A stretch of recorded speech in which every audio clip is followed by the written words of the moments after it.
আউযুবিল্লাহি মিনাশ শাইতানির রাজিম বিসমিল্লাহির রহমানির রহিম। মহান আল্লাহ তাআলার নামে শুরু করছি এবং 5 মিনিট ক্লাসের পক্ষ থেকে সবাইকে আন্তরিক শুভেচ্ছা এবং অভিনন্দন।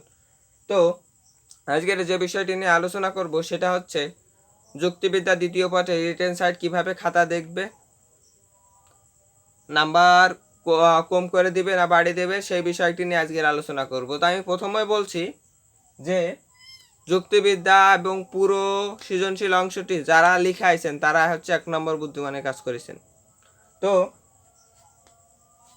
একটা ক খ গ বা কোনোটা গ থাকে এবং ঘ থাকে বা ঘ থাকে না গ থাকে এমনই। তো আপনারা যারা লিখেছেন এটাই হচ্ছে কত, এর মার্ক হচ্ছে 1 2 3 4 4। তাহলে আপনারা ক ধরেন আপনার অধিকাংশ সবারই ক ভুল হয়ে থাকে, এখানে আপনি 0 পাচ্ছেন। তো এবার ক্ষয় ক্ষয় কিভাবে দিবে, আপনি যদি ভুল ভালো ডট ডট করে কিন্তু কুরাসও হয় ভালো সঠিক না হয় তাও আপনারা এখানে 1% 2 এর জায়গায়।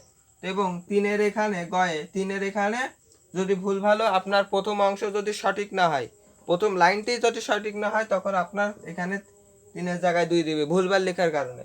আর 4-এর এখানে কি করবে, ভুলভাল যদি সঠিক ওপরের লাইন আন্ডারলাইন মেন লাইনটাই যদি সঠিক না হয় তাহলে এখানে 3 দিচ্ছে। তাহলে কত পয়েন্ট হচ্ছে দেখেন,